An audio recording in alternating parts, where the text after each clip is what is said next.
Just sign that you were negligent." The words, spoken in a low, urgent hiss, cut through the sterile air of the restaurant's private corridor. Mr. Harrison, the general manager, stood with his shoulders squared, a perfect picture of authority in his tailored charcoal suit. He held a clipboard, and on it, a single, damning sheet of paper. His thumb pressed so hard against the metal clip that the nail bed was white. Aya didn't move. Her gaze was fixed on the document, her hands held loosely at her sides. She could still smell the sharp, citrus tang of the cleaning solution used to erase the spill, a ghost of the accident that had happened only 10 minutes earlier. The puddle of water from a dropped pitcher was gone, the polished marble floor now a seamless, gleaming black mirror reflecting the cold LED lights above. All evidence had been wiped away, except for the lingering tension and the form now being thrust at her. "It's a formality, Aya," Harrison continued, his voice tight with impatience. He gestured with his head toward the main dining hall where the guest of honor, Mr. Sterling, a tech mogul with a portfolio as vast as his temper was short, was being attended to. Sterling wasn't hurt, merely embarrassed, his fall cushioned by a thick Persian rug. But his dignity was bruised, and in a place like the Obsidian, a bruised ego was a far more expensive liability than a broken bone.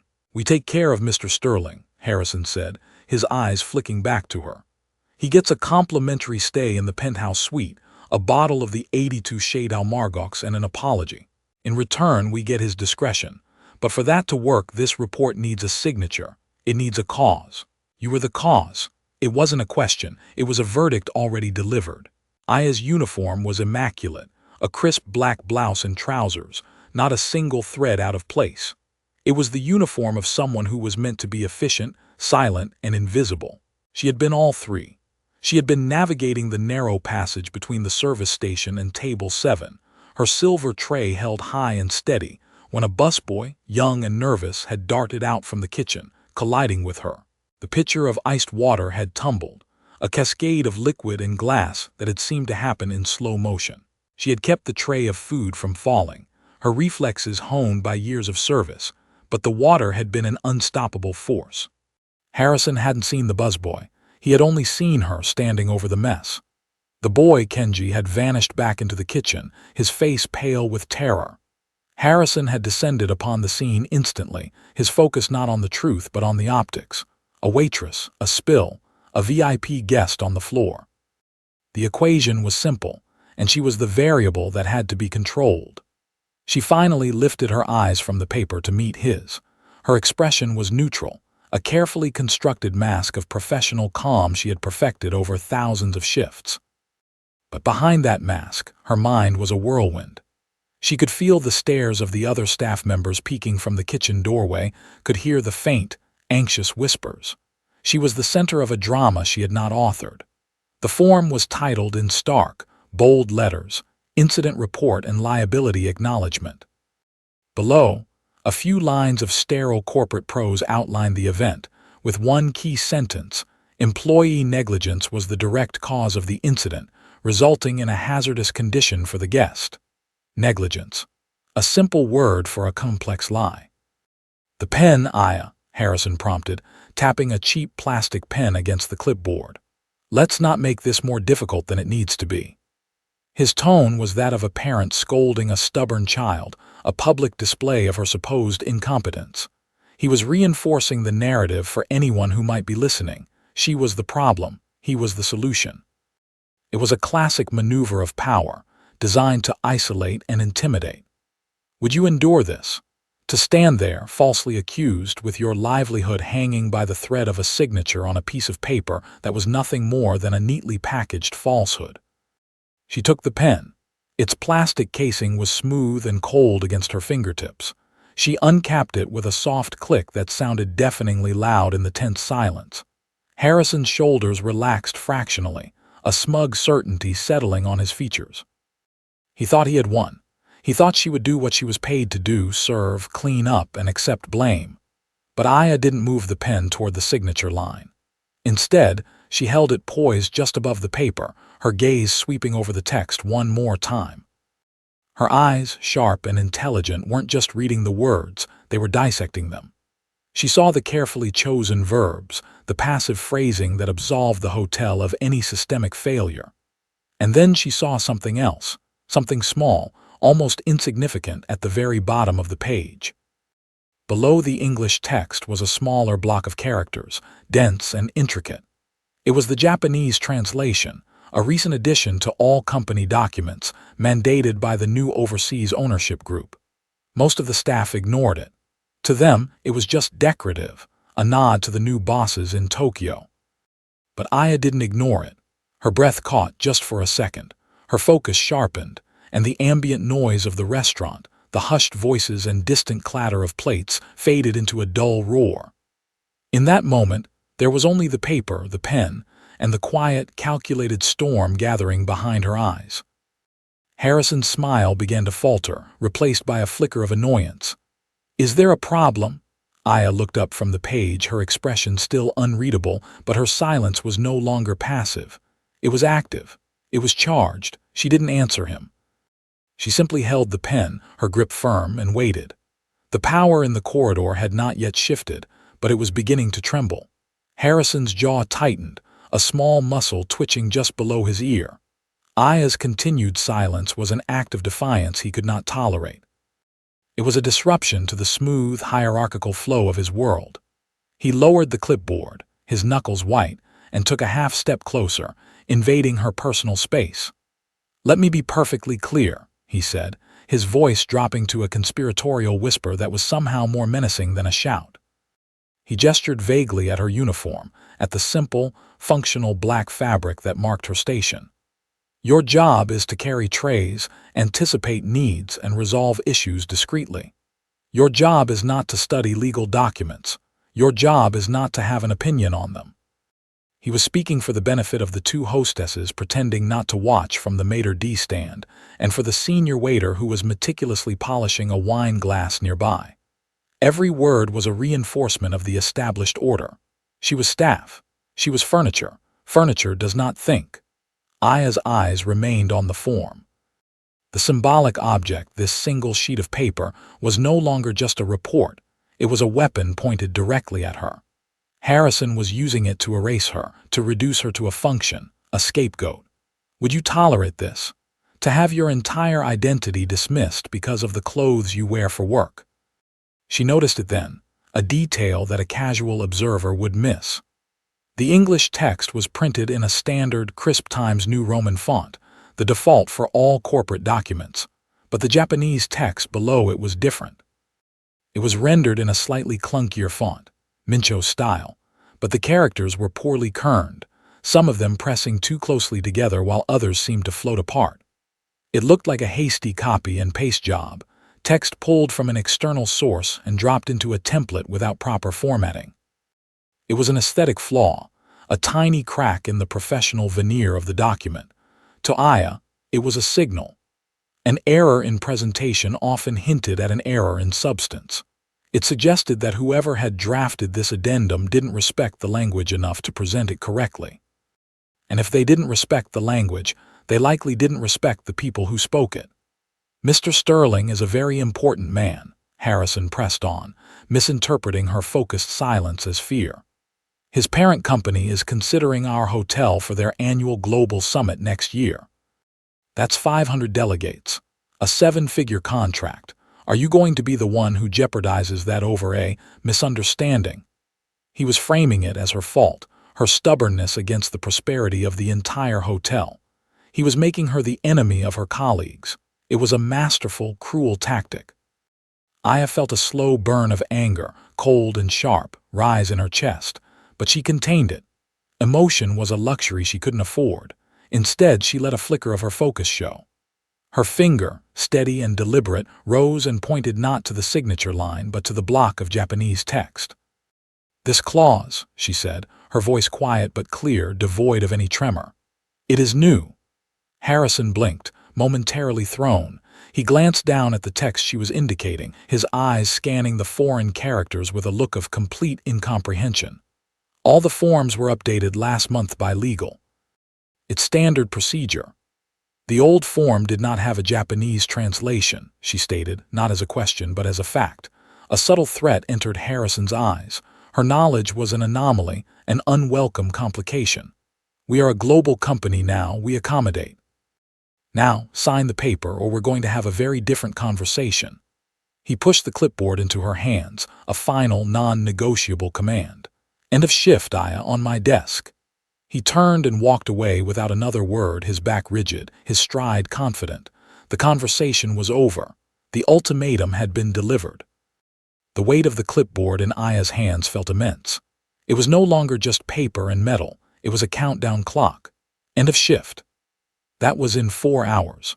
4 hours to choose between two forms of ruin, sign a lie and sacrifice her integrity, or refuse and be cast out, branded as uncooperative, and likely face a legal battle she could not afford. The path of compliance was easy and soul-crushing.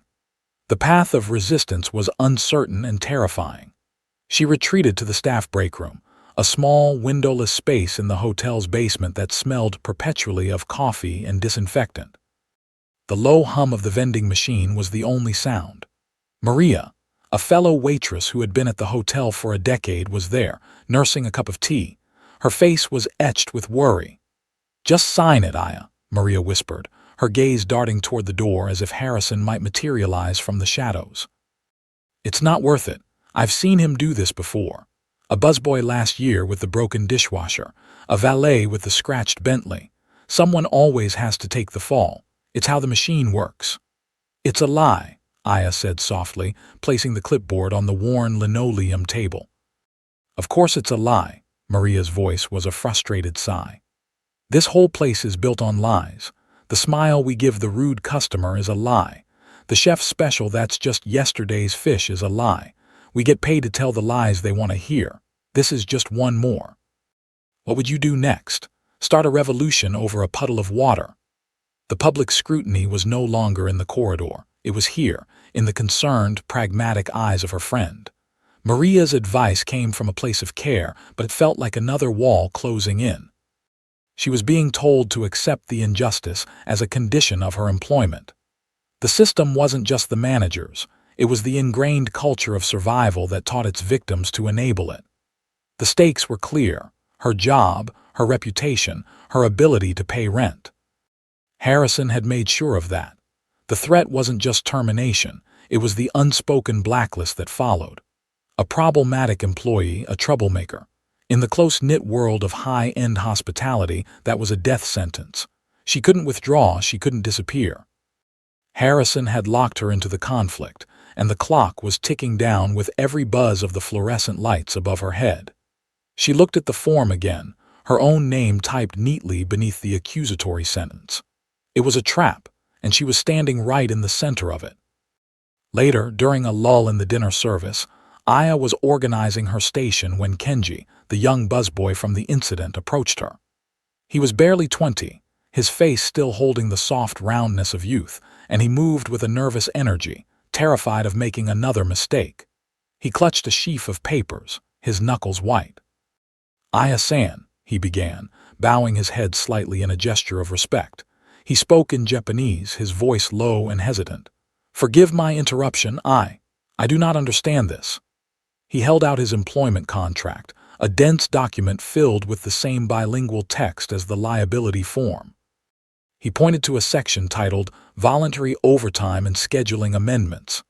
Maria, who was refilling her water pitchers nearby, watched with a curious frown. She knew Aya was fluent in Japanese. Aya often helped the Japanese kitchen staff, but she'd never seen her in this mode. Aya took the contract and her entire demeanor shifted. The weary tension in her shoulders seemed to dissolve, replaced by a focused, analytical calm. The waitress disappeared and someone else emerged. Her eyes scanned the complex legal language, her finger tracing a line of kanji. "This part here," Aya explained in flawless, formal Japanese, her tone patient and precise. "It says you agree to flexible scheduling as per business needs, but this phrase here," she tapped the paper, "Jijio jo no yamu o and I bai," it doesn't just mean when it's busy. It's a specific legal term. It means in unavoidable circumstances for business continuation. They are using it casually, but it gives them the right to change your shift with less than 12 hours notice, and if you refuse, it can be grounds for a performance review. Kenji's eyes widened. My recruiter told me it was just for holiday shifts. The wording is intentionally vague in the English summary they gave you, Aya continued, flipping to the English page and pointing. Here, it just says subject to operational demands. The nuance is lost. The Japanese text is more binding. You should request a written addendum clarifying the definition of unavoidable circumstances. Otherwise, you are giving them complete control over your life. She handed the contract back to him. It was a quiet, non-showy display of a skill no one in management knew she possessed, a deep, procedural mastery of language and its weaponization in contracts. Maria's jaw was slightly agape. Did you just give him legal advice? I gave him a translation, Aya corrected gently. Did you catch what she just did? It was more than a translation. It was a quiet act of empowerment. For a moment, her small win hung in the air, a testament to her hidden competence. Then the illusion was shattered. The kitchen door swung open and the sous chef barked. Table 12 is asking for you, Aya. Stop gossiping and get back to work. The bias snapped back into place. She was just a waitress again, her momentary brilliance immediately undermined and dismissed. The bond wasn't with a child, but with Kenji. He was the vulnerable catalyst, an embodiment of every immigrant worker who was too scared or too overwhelmed to question the documents placed in front of them. Later that evening, as Aya was preparing for the end of her shift, Kenji found her by the staff lockers. In his hands, he held a single steaming cup of green tea in a delicate ceramic mug from the restaurant's private collection. It was a silent, profound gesture of gratitude. He bowed deeply.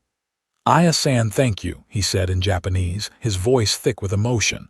No one has ever taken the time to explain. I always feel one step behind, like I am missing the secret rules. Aya took the cup, its warmth seeping into her cold hands. There are no secret rules, Kenji-san, she replied softly. There are only words, and words can be used to build bridges or to build traps. He looked up at her, his eyes shining with a mixture of admiration and concern. They don't see you, he whispered, echoing a sentiment she felt deep in her bones. They look at your uniform, they hear your quiet voice, and they see someone who serves. But I see someone who protects. The simple, heartfelt line of praise humanized both of them. It was a moment of shared understanding in a world that sought to divide and categorize them.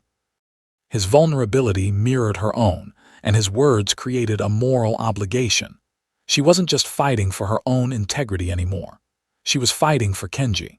She was fighting for all the others who were navigating this place with a dictionary and a prayer, hoping for the best. If she signed that form, she would be validating the very system that preyed on their hope. If you were there, would you step closer or stay silent? Kenji's quiet act of solidarity, offering her a simple cup of tea, became her anchor. She had to see this through.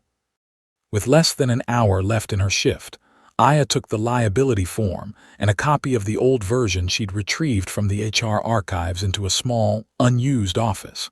She placed them side by side under the harsh light of a desk lamp. The old form was simple, a single page in English. The new one was dense, crowded with the added Japanese text. Her finger traced the words of Clause 7, the section on staff liability. English version. In the event of an incident involving guest safety or property, the employee is considered liable if their direct negligence is found to be the primary cause. A full investigation will be conducted to determine negligence. The language was standard corporate CYA, but it contained a crucial promise, an investigation. The burden of proof was on the hotel to find her negligent. Now, for the Japanese version. She read the characters aloud under her breath, her brow furrowed in concentration. The phrasing was subtly different, more formal, more intricate, but it was the final sentence that made her blood run cold. She translated it in her head, word for word, ensuring she missed none of the nuance. Kashitsu ga shomai sa renai kejiri, tagai jujioin no kashitsu wa sude sa riru mano tesuru. It meant, unless proven otherwise, the negligence of the aforementioned employee is to be presumed. There it was, The trap laid bare. It wasn't a mistranslation. It was a deliberate, malicious reversal. The English version promised due process. The Japanese version, aimed at staff who might struggle with the English legal terms, started with an assumption of guilt. It shifted the burden of proof entirely onto the employee. How could Kenji or any other worker possibly prove they weren't negligent within the tight, unforgiving time frame of a corporate investigation? They couldn't. The clause was designed to be an inescapable legal snare. The cost of ignoring this was no longer just about her own job. This clause would be used again and again, a silent weapon against the most vulnerable members of the staff. They would be coerced into signing away their rights, accepting blame for systemic failures, all because of a single, perfidious sentence hidden in a language they trusted. The choice was now framed in stark, brutal clarity: comply and lose not just her dignity but her conscience by enabling this predatory system, or resist and risk losing everything for a fight she might not win. Armed with this terrifying discovery, Aya knew she couldn't go to Harrison. She had to go to HR. Her last hope was that the system had a fail-safe, a person whose job it was to protect employees from this very kind of exploitation. The HR manager, a woman named Miss Albright, listened with a pained, sympathetic expression. She looked at the two clauses Aya had highlighted, her face growing pale. "This is deeply problematic," Miss Albright admitted, avoiding Aya's eyes. She tapped her pen on her desk, a nervous, rhythmic beat. "The translation was provided by the parent company's legal team in Tokyo. We were instructed to implement it across all employee-facing documents without amendments." "But it's a trap," Aya said, her voice steady. "It presumes guilt." "I understand," Miss Albright said, finally looking up. Her eyes were weary, resigned. "But Aya, you have to understand my position. Mr. Harrison has the full backing of the board. He is seen as an indispensable asset. The parent company values efficiency and discretion above all else. If I flag this, it will be seen as an indictment of their legal team. It will start an international incident over a waitress and a puddle of water. They won't fire their lawyers. They won't fire Mr. Harrison. They will fire the people who caused the problem. That's you for not signing, and me for defending you." The door was closing softly but firmly. Miss Albright wasn't a villain. She was a humanized, rational part of the machine, a cog explaining why it couldn't stop grinding. "My advice," she said, lowering her voice. "Sign the form. I will make a quiet, anonymous note in the file about the policy discrepancy for a future review. But for now, for your own sake, do not fight this. You will lose." The feeling of isolation was absolute. Maria had told her to give up. Now HR was telling her to give up. The system wasn't broken. It was designed to work this way, to protect itself at all costs. What would you sacrifice to stay true? Aya walked out of the HR office and back to the break room. The clock on the wall showed 10 minutes left in her shift. 10 minutes to decide. She sat on the hard plastic chair, the clipboard on the table in front of her, a symbol of her impending defeat. For a moment she nearly broke. She picked up the pen, its cheap plastic a profound weight in her hand. But then she thought of Kenji's trusting eyes, of the cup of tea, of the quiet dignity he had shown her. She put the pen down. It wasn't over. She took a deep, steadying breath and made a quiet vow. They had built a trap of words. She would dismantle it with words. Aya did not go to Harrison's office. Instead, she walked to the front desk and asked the evening concierge for a single sheet of official hotel letterhead. Her plan was brief, intelligent, and completely unexpected. She wasn't going to refuse to sign. She was going to demand clarification. Using the crisp, elegant language she had mastered, she drafted a short, formal memo. To Mr. Harrison, General Manager from Aya Tanaka, Dining Staff Subject, Request for Policy Clarification meeting new liability forms. Dear Mr. Harrison, following your request, I have reviewed the new incident report and liability acknowledgement form. In the spirit of ensuring all staff, particularly our multilingual team members, fully understand their rights and responsibilities, I would like to formally request a brief staff meeting. The purpose of this meeting would be to walk through the updated clauses, specifically Clause 7, and provide a clear, unified explanation of the hotel's liability policy in both English and Japanese. I believe this proactive step will foster transparency and prevent future misunderstandings. I am available to meet tomorrow morning at your earliest convenience. Sincerely, Aya Tanaka. It was a brilliant move. She wasn't being insubordinate, she was being diligent. She wasn't a rebel, she was a responsible employee concerned with corporate synergy and clear communication. She was using the sterile, impersonal language of the corporation against itself. How could Harrison refuse a request for transparency? It would be a bad look, especially with the new Japanese ownership. She made 3 copies. She left the original in a sealed envelope on his desk. She handed a second copy to a trusted night shift supervisor. She kept the third. This was her evidence assembly, her preparation for the proving ground.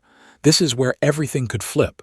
She left the unsigned liability form on top of the memo on Harrison's desk. It was a statement. She was not running. She was ready. She walked out of the hotel, not into the darkness of defeat, but into the cool night air of quiet resolve. The meeting was her stage now. She was entering the hearing she had created for herself. The next morning, the tension in the pre-shift staff briefing was thick enough to cut with a knife. Harrison stood at the front of the room, his face a mask of controlled fury. He had been outmaneuvered, forced into a public forum he didn't want. He had intended to make an example of Aya in private. Now, she had turned it into a matter of public policy. About 30 staff members were present: waiters, busboys, kitchen staff, hostesses. Kenji stood in the back, his eyes wide with a mixture of terror and hope. "It has come to my attention," Harrison began, his voice dripping with sarcasm, "that there is some confusion regarding our standard liability forms. Aya," he said, pinning her with a glare, "has requested a clarification. So let's clarify." He held up the form. "This is a simple document. If you are negligent, you are responsible. It protects the hotel and it protects all of our jobs. Are there any questions?" He scanned the room, his expression daring anyone to speak. Silence. "Excellent," he said with a tight smile. "Then we can consider this matter. I have a question." Aya's voice, though quiet, sliced through the room. She stood from her seat, calm and composed. She held her copy of the memo in one hand. Harrison's eyes narrowed. "My question is about ensuring our policies are equitable for everyone," Aya said, her tone professional and even. "So we can all be on the same page, could Miss Albright from HR please read Clause 7 from the English portion of the document, aloud for the staff?" Harrison was cornered. He gave a curt nod to Miss Albright, who, looking deeply uncomfortable, stood and read the clause in a faltering voice. "The employee is considered liable if their direct negligence is found to be the primary cause. A full investigation will be conducted." "Thank you, Miss Albright," Aya said graciously. "That seems very clear, an investigation to determine negligence." She then turned her body slightly to address the half-dozen Japanese staff members in the room, including Kenji. Her posture shifted. She was no longer just a waitress. She was a translator, a conduit for truth. "Now," she said, her voice transitioning seamlessly into fluent, articulate Japanese. "For our Japanese-speaking colleagues, so there is no misunderstanding, I will read the corresponding clause in Japanese." She read the sentence slowly, her enunciation perfect. Each word landed with the weight of a stone. She didn't rush. She let the meaning settle in the air. Then she paused and translated it back into English for the benefit of the entire room. "It says, unless proven otherwise, the negligence of the aforementioned employee is to be presumed." She let the 2 versions hang in the suffocating silence.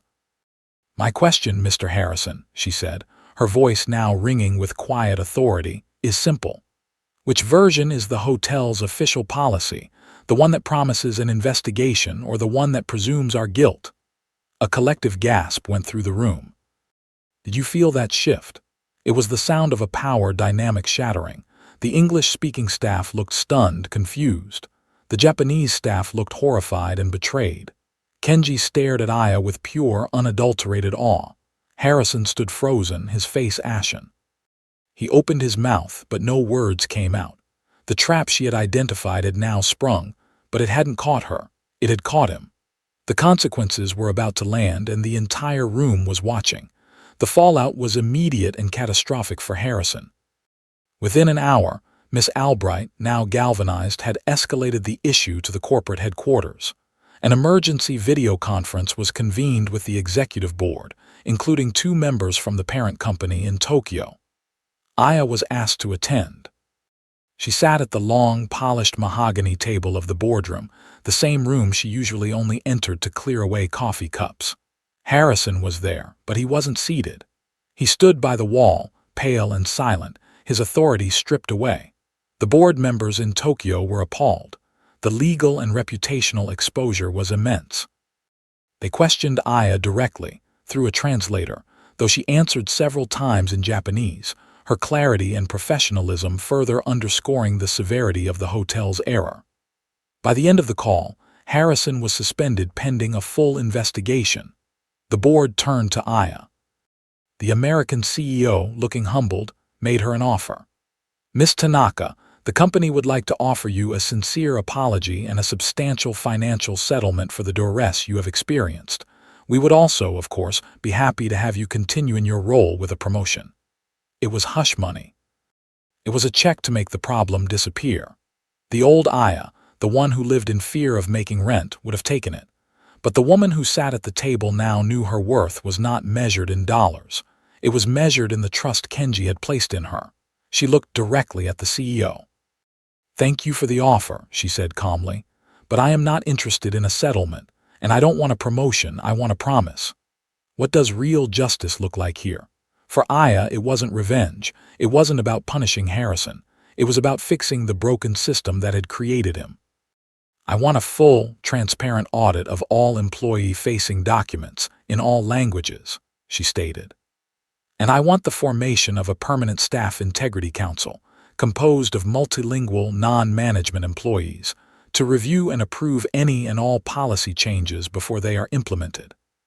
This should never happen again, not to me, not to anyone." It was a concrete, fair ask. It wasn't a demand for money or power, but for protection and dignity for everyone. The board members exchanged glances. Her proposal was audacious, unprecedented, and utterly, undeniably right. The stakeholders now had to weigh her proposal, a choice between a cheap, easy payout and a difficult, meaningful change. The board didn't just accept her proposal, they embraced it. The potential for a class action lawsuit and a PR nightmare was a powerful motivator, but Aya's calm, unimpeachable integrity had also genuinely impressed them. They saw wisdom in her solution. The new policy was officially named the Tanaka Mandate. It was a specific, actionable rule change. The mandate stipulated that dual language verification, all employee-facing documents must undergo a 3-step verification process. First, the English original is drafted. Second, it is translated. Third, it is back translated to English by a separate, independent translator to ensure nuance and meaning are perfectly aligned. The Staff Integrity Council, a rotating council of 12 non-management employees, with guaranteed representation for speakers of the top 3 languages used by staff in this case, English, Spanish, and Japanese, would be established. This council, which Aya was asked to chair for its first year, would hold veto power over any new HR policy. Kenji was the first person nominated to join. Transparent reporting, an anonymous reporting system managed by a third-party ethics hotline, would be implemented, with quarterly summaries delivered directly to the council, not just management. The mandate named the head of HR, Miss Albright, as the executive sponsor responsible for its enforcement. The success of the program would be a key metric in her annual performance review. This was how the change would be sustained. It wasn't a vague promise. It was a new piece of corporate infrastructure. Would this change be enough in your workplace? The path wasn't easy. There was quiet resistance from some mid-level managers who grumbled about the new bureaucracy. But the path was open. The change had begun, codified and enforced.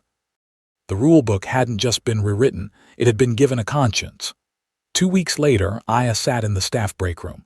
The harsh fluorescent light seemed softer, the hum of the vending machine less oppressive. She was wearing simple jeans and a sweater, not her uniform. She had taken a short leave of absence, and today was her first day back, not as a waitress but as the interim chair of the new council. Across from her, Kenji and Maria sat sipping tea. The air was light, filled with a sense of quiet relief. Kenji pushed a document across the table. It was the newly printed employment contract, fresh from the printers. He pointed to Clause 7. It was now perfectly aligned in both languages, with the presumption of guilt clause completely erased. In its place was a clear commitment to a fair and impartial investigation process. "They used your wording, Aya-san," Kenji said, a proud smile on his face. "Miss Albright said you were more thorough than the lawyers." Aya picked up the paper. It felt light in her hands, no longer a weapon but a shield. She smiled, a genuine, relaxed smile that reached her eyes. It was a smile of micro-closure, a quiet acknowledgement that her fight had been worth it. The public victory in the boardroom was one thing, but this, seeing the tangible proof of a safer workplace for her friends, was where the real healing began. Whose voice helped you heal when no one clapped? For Aya, it was Kenji's with his simple offering of tea, and Maria's, whose initial fear had transformed into fierce, unwavering support. "So," Maria said, leaning forward with a playful glint in her eye, "now that you're a big-shot council chair, does this mean you're too important to help me with the dinner rush on Saturday?" Aya laughed, a sound they had rarely heard from her. "Never," she said. "But from now on, we all carry the trays. No one carries the blame alone." She was reclaiming her own self-definition, not as a victim or a hero, but as a part of a community she had helped protect. The CEO of the hotel's parent company, a stern, older Japanese man named Mr. Sato, flew in from Tokyo a month later. He didn't summon Aya to the boardroom. Instead, he requested to meet her in the now famous staff break room. He arrived without an entourage, dressed in a simple, dark suit. He bowed deeply to Aya, a sign of profound respect. Kenji and Maria, who were there, watched in stunned silence. "Tanaka-san," Mr. Sato said in Japanese, "I did not come here to offer you a job or a title. I came to thank you. You did not just identify a flaw in a contract. You identified a flaw in our philosophy. We became a company that valued efficiency over people. Your courage has reminded us of our true responsibility." His appreciation was specific, focused on her competence and her integrity, not on some vague notion of heroism. He wasn't a white savior swooping in to reward the noble worker. He was a leader acknowledging a critical error that she, and only she, had the unique skill and moral clarity to correct. "The Staff Integrity Council model you proposed," he continued, "we are implementing it across all of our hotels worldwide. It will be your legacy." He then gestured to Kenji. "You are protecting the future of this company," he said, "and you are protecting its heart." He shared the credit, avoiding any trope that would place Aya on an isolated pedestal. As he was leaving, he paused. "Your actions have created a new path for people like you, a path to be seen and heard not just for what you do, but for what you know." A door had opened, not just for Aya, but for every quiet, competent person working in the shadows. Recognition done right, agree. The first official training session for the new Staff Integrity Council took place in one of the hotel's smaller conference rooms. Aya stood at the front, not as a waitress, but as a teacher. Behind her, on a sleek metal stand, was a large, elegantly framed piece. It contained two documents, side by side. On the left was the old liability form, the one Harrison had tried to force her to sign. On the right was the new, corrected version, bearing the official stamp of the council's approval. The symbolic object had returned, its meaning completely transformed. What was once a tool of oppression was now a permanent lesson in ethics. The weapon had been turned into a memorial. Aya pointed to the frame. "This," she said to the 12 council members seated before her, "is why we are here." The form on the left used language to create a trap. The form on the right uses language to create a promise. "Our job is to ensure that every document this company produces from now on is a promise, not a trap." She looked from the frame to the faces of her colleagues, a diverse group of cooks, housekeepers, valets, and servers. Then this object was a symbol of division and fear. Today, it is a symbol of our collective voice. The visual callback was powerful, linking the traumatic past to a hopeful present. Did the object's meaning change for you too? For the people in that room, the piece of paper was no longer just a form. It was their declaration of independence. It was a quiet, constant reminder of their readiness for the future. Months later, the hotel is bustling with the controlled chaos of a Saturday night. The camera follows a new waitress, a young woman with nervous eyes on her first day. She is being shown the ropes by Maria, who is now a shift supervisor. In the break room, Maria hands the new hire her employment contract. The young woman takes it, her expression hesitant. "Read it carefully," Maria says, her voice kind but firm. She taps the page. "Here, every word matters," and she adds with a knowing smile that reaches her eyes, "every voice." The new waitress looks up, a question in her eyes. Maria simply nods toward the wall. The camera pans to the break room wall. There, in a simple black frame, hangs a printed copy of the Tanaka Mandate. Its clear, concise principles are visible, a tangible sign of continuity. It has become part of the room, part of the culture, as ingrained as the coffee machine and the shift schedule. It is a quiet, understated line of hope made manifest. The final shot holds on the framed mandate.